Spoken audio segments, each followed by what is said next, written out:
Assalamualaikum and greetings, everyone. Welcome to another episode of PSYC-CAST podcast. I'm Mina, your host for today's episode. So, if you're new here, PSYC-CAST is a platform where we explore meaningful conversations on the science of the soul, where we bridge Islamic teachings with psychological insights to make learning more practical, relatable, and inspiring. You can catch all of our episodes on YouTube and also Spotify under PSYCSTA. And do follow our social medias for more updates. We are on Instagram at psycstaiium and iium_fm, and we're also on TikTok at psycstaiium and iium.fm. Alright, so today we're very thrilled to welcome a special guest, someone who has brings profound insight into our topic for today and has inspired many through her academic journey and experience. Assistant Professor Dr. Jusmawati binti Fauzaman. Welcome to PSYCCAST, Doctor. Thank you. Thank you so much for joining us today, for your time today. How are you? I'm good, Alhamdulillah. Alhamdulillah. So, may I ask, if is this your first time joining a podcast? Yes, this is my first Wow, time. Yep. it's an honor for PSYCCAST to have you. All right, so a bit introduction about Dr. Jusmawati. So, Dr. Jusmawati is an assistant professor at the Department of Psychology of Abdul Hamid Abu Sulaiman Kuliah of Islamic Revealed Knowledge and Human Sciences (IIUM), and she specializes in social sciences and health psychology, and she also holds a PhD in psychology from IIUM. She has taught various subjects, including industrial and organizational psychology, experimental psychology, psychology of human resource management, and science of the soul. All right, for our listeners, especially those who are very passionate about learning and also self-development, today's episode is made for you, which we will offers valuable insights as we dive into our topic for today, Al-Ghazali's Quest for True Knowledge, a timeless guide for university students. All right, so Doctor, should we get right into it? Yes, definitely. Okay, so Al-Ghazali, as mentioned in our title today, so he is our main character for today's topic, right? So I just want to ask you, who is Al-Ghazali? Okay, perhaps I'll just introduce him. Yeah. Many knows who Al-Ghazali is. So his full name, Imam Abu Hamid Muhammad Al-Ghazali. I see. So he was known as Imam Al-Ghazali. Okay, so he Imam was Al-Ghazali. he was born in a ancient city named Tus in Persian area.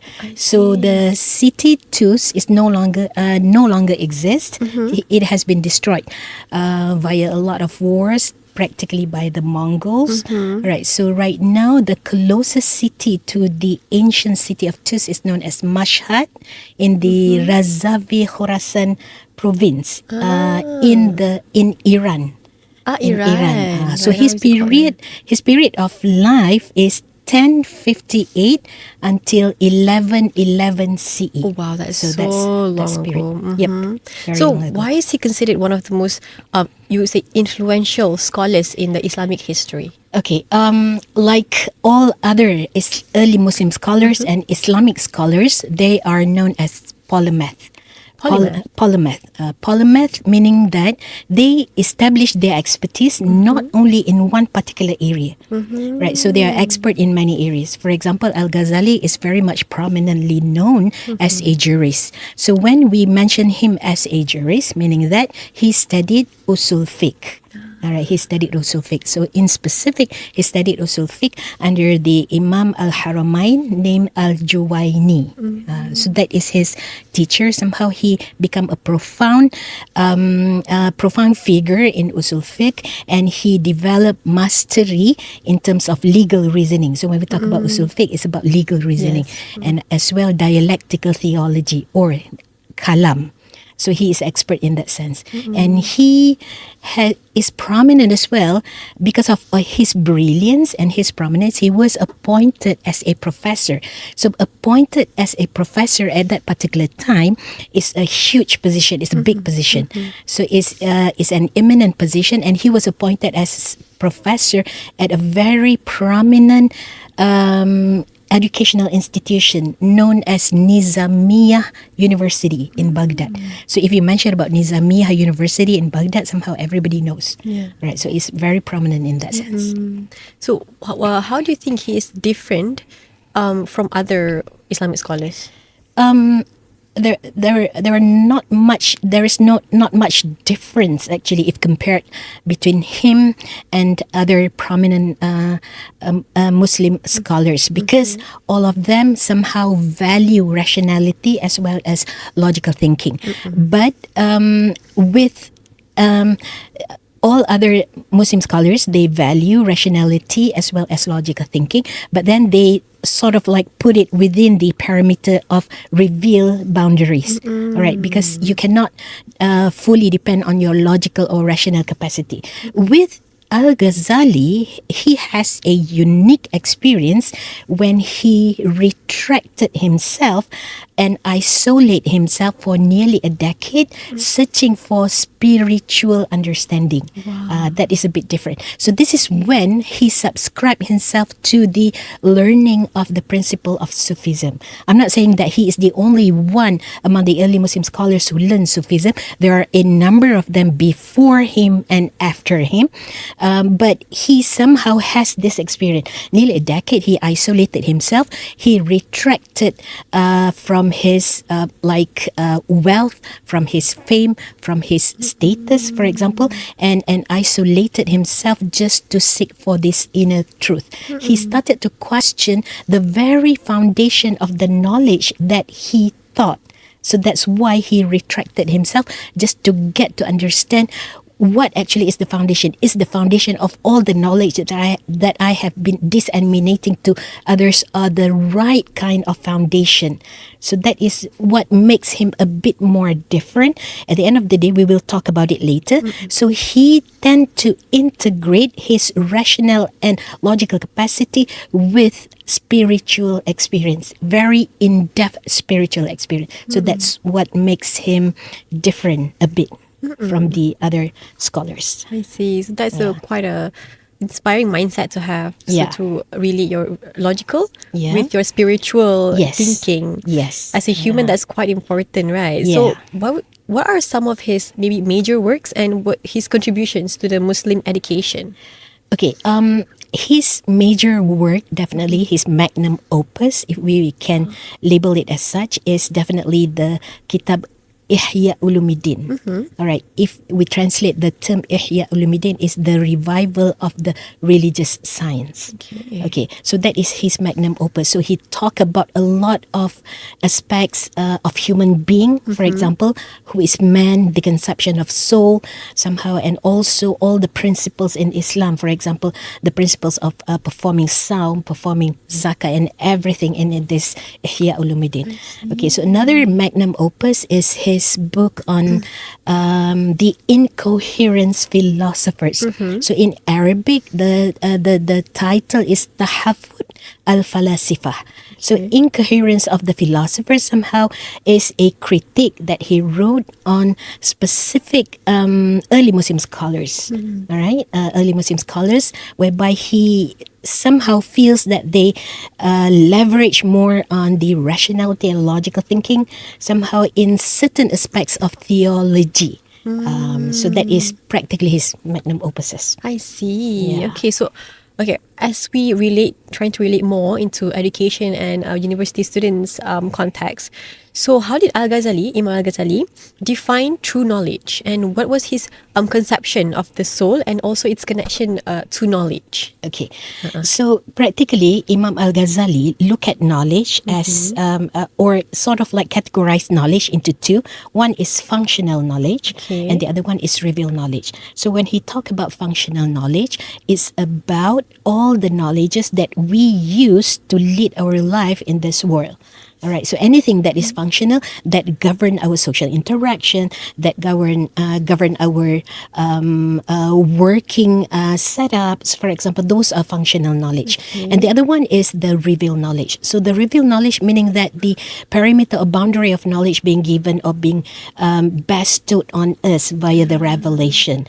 All right. So this is there is some kind of functionalities as well in that revealed knowledge, but then the element of spirituality is definitely deeply embedded in this revealed knowledge. So it gives us the do's and don'ts as well, but it is being tied up to the spiritual aspects as well as ethical aspects. So it's very balanced. The functional Yeah. is kind of is us in the social context. Yeah. But also we have the revealed one. So that's Yeah. where our spirituality and religious Yep. touch. I see. So how is the quest for knowledge and the soul connected?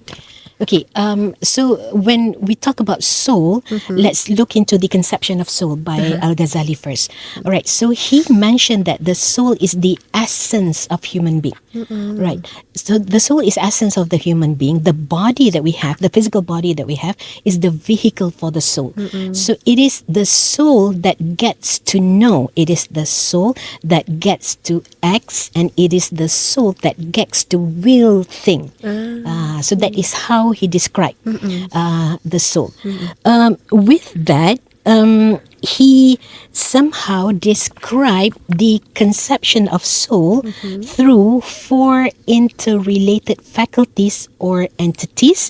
And these four entities together, they will be able to explain human aspects of cognition, human aspects of emotion, and human aspects of morality. All right, so he mentioned about soul, he mentioned about qalb, and soul is nafs or soul. He mentioned about qalb or the heart. He mentioned about aqal, the intellect, and he mentioned about ruh. He mentioned about ruh. So when he described about the soul, he describes soul in this way. It is inclined towards negativity, meaning that it houses all the repertoires of our desires, feelings, and the struggle of our basic instinct that might go against upholding our passion, our desire, that might be against the intellectual capacity. So that is the context of nafs. So practically, nafs is the locus of our moral struggle. Okay, and then the qalb. The qalb is looked at as the spiritual center of our faith as well as our perception. There's an element of cognition as well attached to qalb. So qalb here is more like metaphysical because it is considered as a spiritual entity. It is not referring to the physical pumping heart. It is not the heart, the pumping heart. So it is more like physical. It's the spiritual center for faith as well as perception. Okay, and if the heart is purified, it can reflect the divine light. So there is connection actually between divinity. That's why the qalb is a spiritual or metaphysical organ, because it is the entity or the faculty that will be receiving the divine light casted on man by Allah. All right, so that's how it is. I see the connection there. Okay, and then the akal is the faculty of understanding and discernment. So it can guide the soul towards the truth if it is not clouded by passion. Okay, all right. So the ruh is definitely the battery that create life in us. The ruh is the battery that create life in us. So that's how he described soul in that sense, related to these four faculties and entities. Okay, and then the connection between soul and knowledge. All right. Yeah. So, with regards to the term akal that he used, so akal to him is a divine entity bestowed upon man. All right. So, divine entity bestowed upon man, and then with regards to the connection of soul and knowledge is like this. Knowledge has this element of divinity. So it can only be received by purified soul. It can be received only by purified soul. So how do we purify our soul? So via doing zikir, via contemplating or reflecting on our life. So that's how we purify our soul. When we do reflection, when we do contemplation, somehow we get to understand the true us, the true being in us, right? So when we do that, we have to do that. If we don't do that, we won't be able to get to the truth. Meaning that we never we don't purify our soul. Meaning that the knowledge, the true knowledge, which has the element of divinity, is quite impossible or quite difficult to be casted into our heart or into our soul. That's how it is. The connection. Yeah, Yeah. I see what you mean. So like when our core is the core in ourselves is strengthened, Yes. then we can have an open heart to receive knowledge, to Yes. receive more new things in ourselves, right? Yes. Right. So how is Imam Al-Ghazali's approach to integrating religious and also rational knowledge that are relevant to modern epistemology? Okay, if we look at the context of current contemporary living that we have, so we can see the fragmentation of knowledge, right? Let's say there is a segregation between certain types of knowledge, which is considered as functional, with that of the knowledge that is more spiritual in nature. So there is that kind of separation. So with that kind of separation, it creates a fragmented understanding of the whole life. All right, so when we talk about certain types of knowledge, Al-Ghazali always mentioned that the true knowledge is the type of knowledge that can change you, the knower, the one who seek the knowledge. So all of the knowledge that you seek should be used, should be put in action so that it can introduce changes in yourself. So that is a true knowledge to him.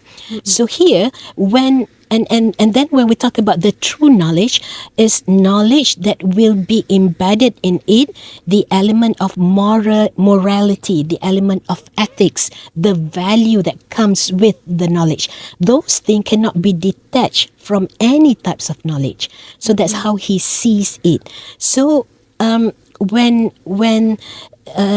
we see the kind of knowledge that we have as of now, which is fragmented, which is totally devoid of certain spiritual aspects, which is so natural, or so natural, or the fitrah in men, for example, the fitrah in men, so things become detached, and we tend to see things in fragmented manner and definitely non-holistic manner.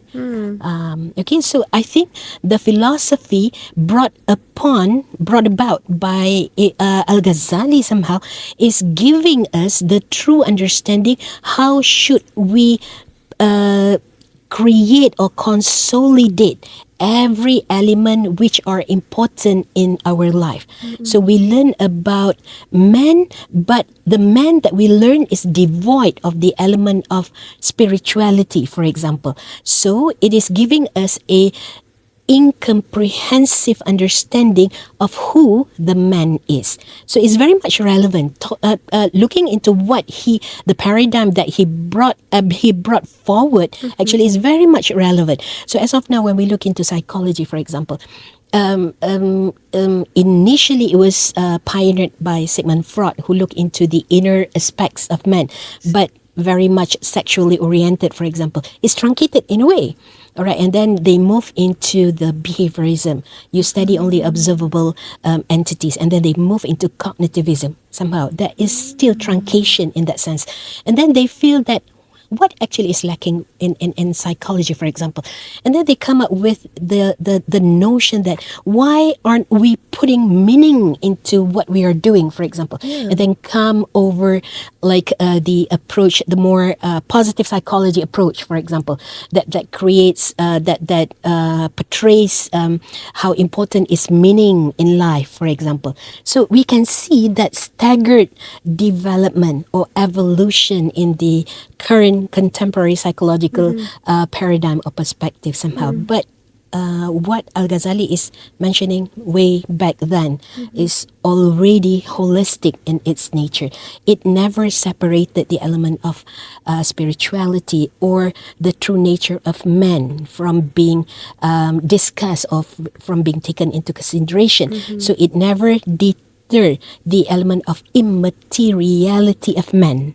All right, from the current contemporary psychologist is looking only perhaps the physical aspects of man, things that are observable. But Al-Ghazali is talking about including or inserting the immaterial aspects of man, which is the soul. It is very much immaterial. It's very much metaphysical, but still that is taken into consideration. So it gives a more holistic perspective of who man is. I see how, so he basically takes the sciences study of like maybe the biologically of like a person. So he starts to initiate the why and how aspects of human, right? Yeah. All right, so I would love to get more into this. That was such an insightful discussion so far, Dr. Jismawati. So we'll take a short break before continuing with the next part of our conversation. So to our listeners and viewers, don't go anywhere. We'll be right back after the short break with more reflection and inspirings from Dr. Jismawati. Stay tuned to PSYC-CAST.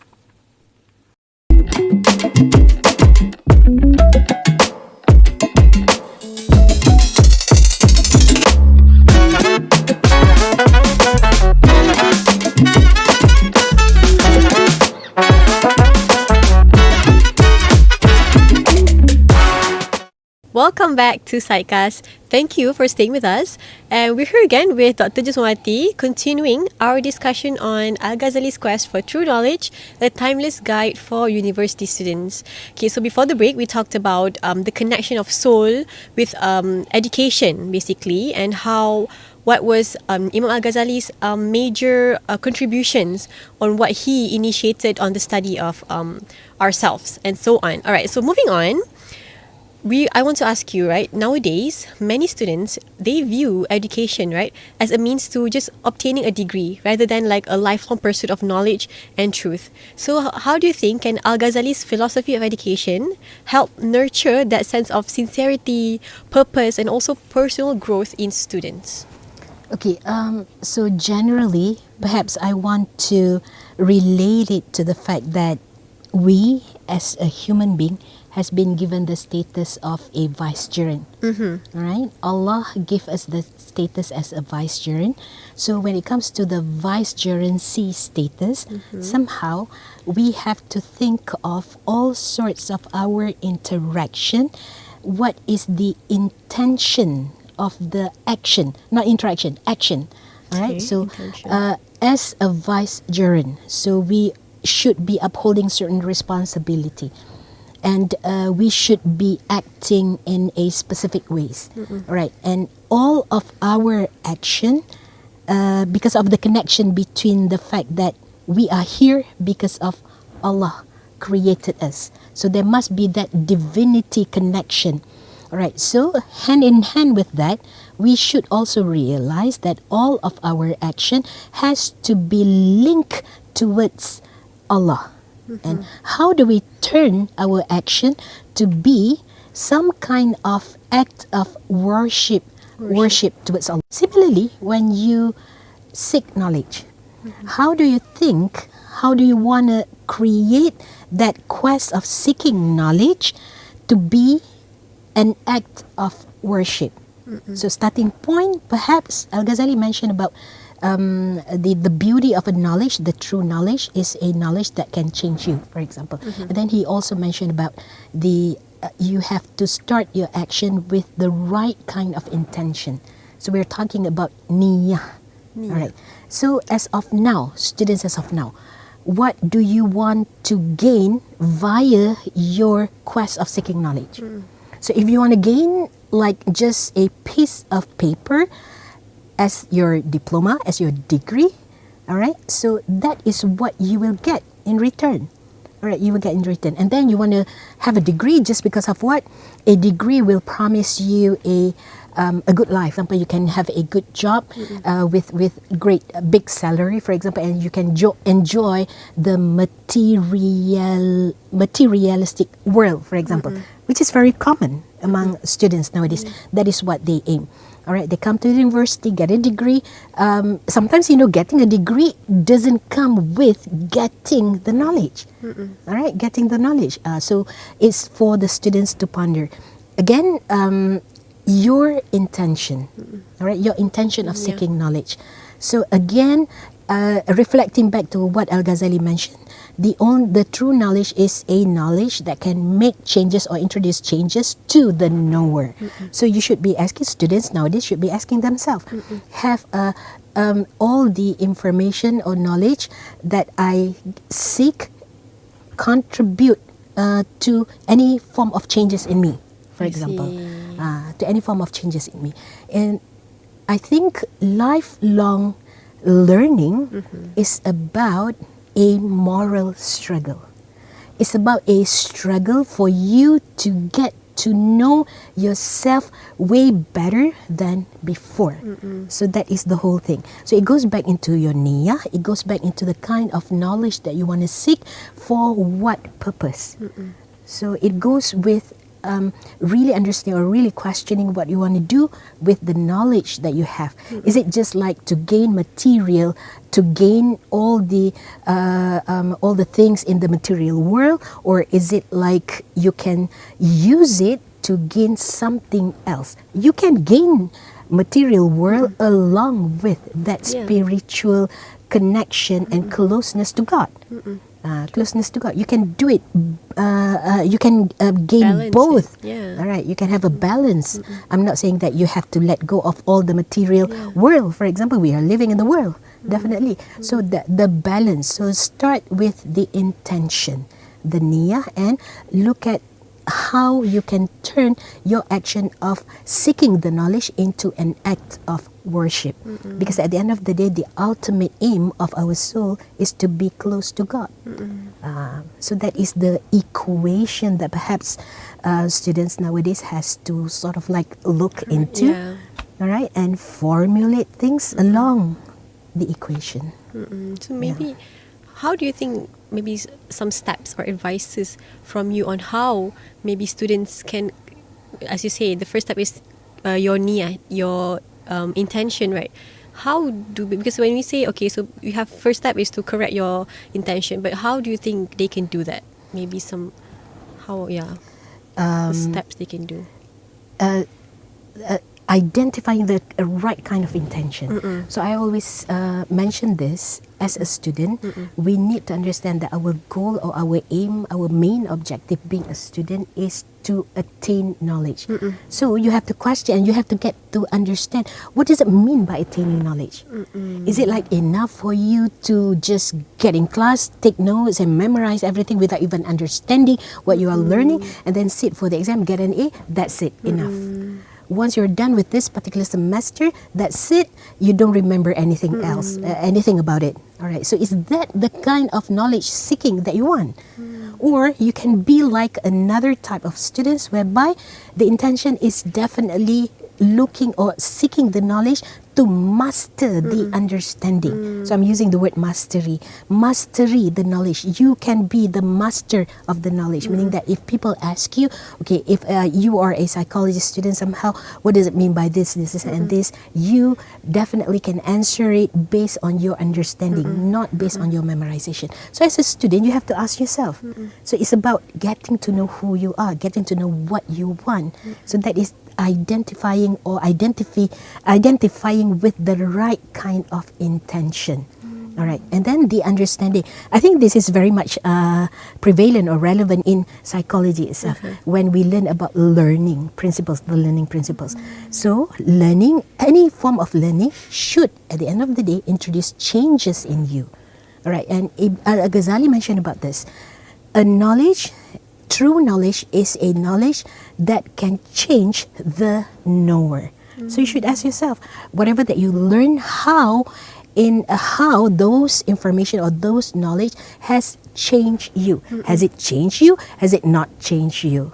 So I think those are the core questions that students have to definitely contemplate, ponder, so that they get to know how to sort of like get themselves into the reality of what actually is knowledge seeking. Yeah. All right.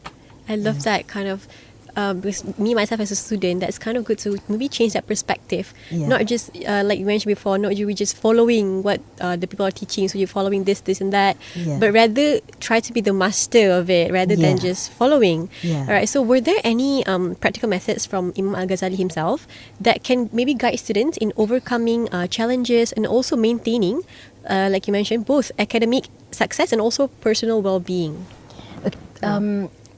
Al-Ghazali has always relate the being of a man, right? The being of a man with divinity, all right? Divinity. With divinity. So meaning that we need to build ourselves in a way that at the end of the day, we're going to get closer and closer to our Creator, to Allah, all right? And then he talked about the stages of purification of the soul. And we discussed just now the fact that purified soul is the only entity that can be receiving the true knowledge. All right. So the practical steps is for you to engage yourself in the purification of your soul. That is the practical steps. So students can read about the stages of purification of self when he mentioned about the different stages of our nafs. Nafsul ammara, nafsul lawama, and nafsul mutmainnah, for example. So the steps or the action of purifying one's soul will drag you from the lowest level of nafsul ammara towards the nafsul mutmainnah.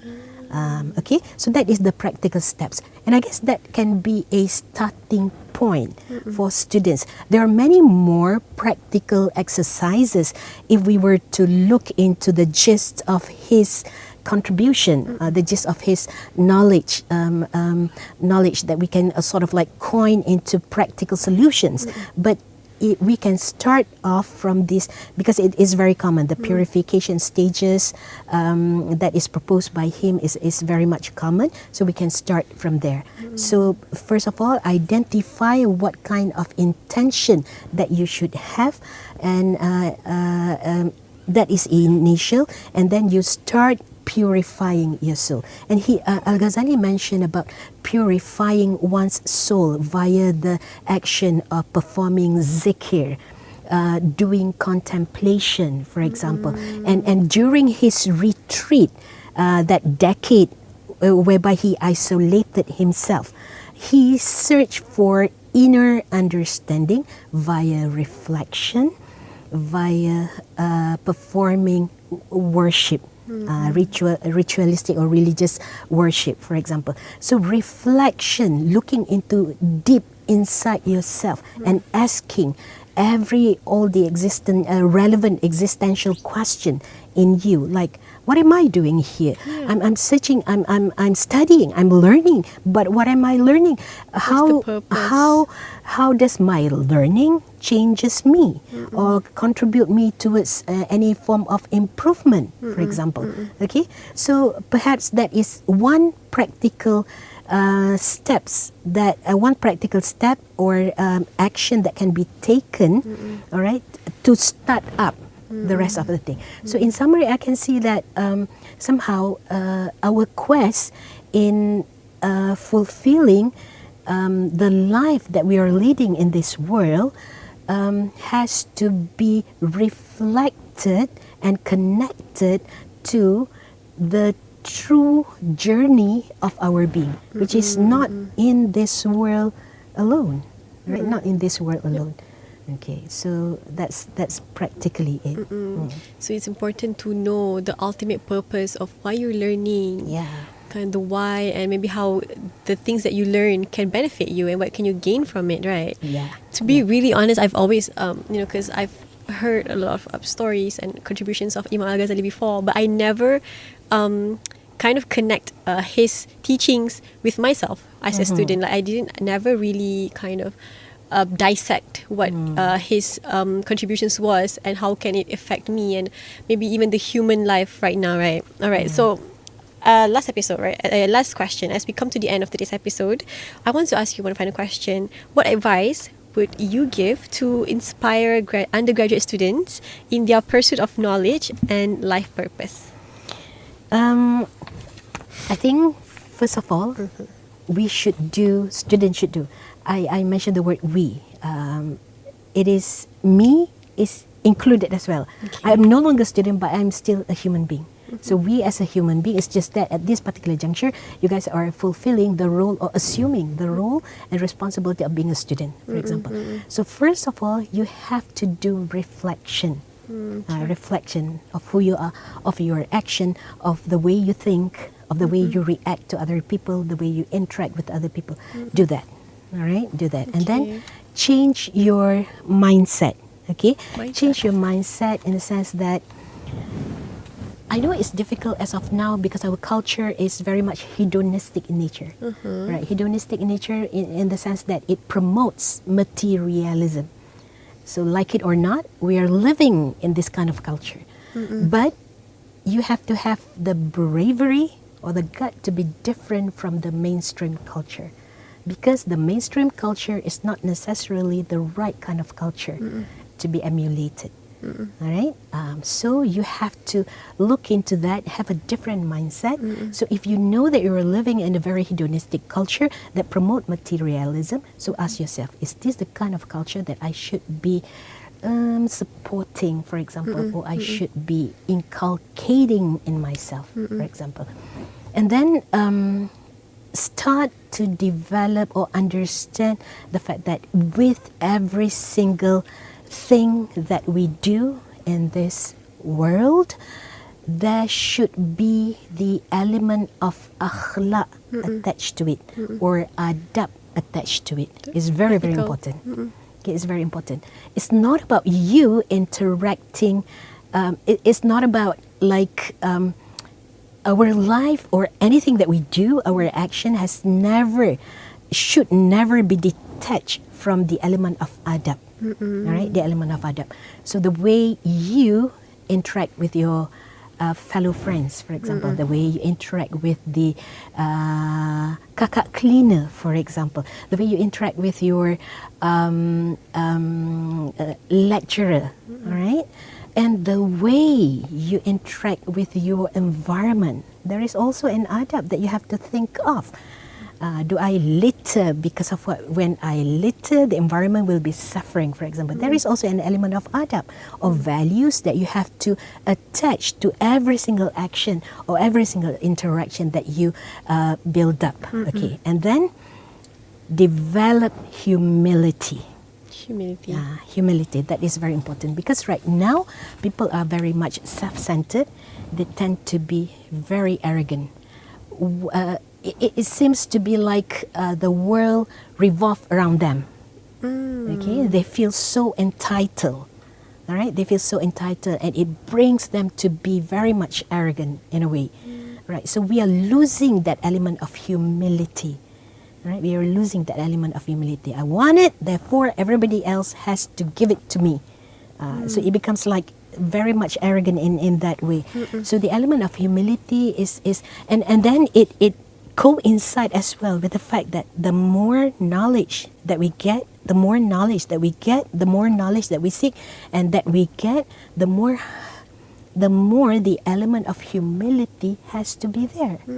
It doesn't mean that you have an academic qualification, the highest academic qualification, like a PhD, and therefore you are at that particular top level, for example. But still, the knowledge actually should create an essence of humility in you, not arrogance. Okay, perhaps people doesn't even care about the term humility as of now, because the world is asking that exert yourself.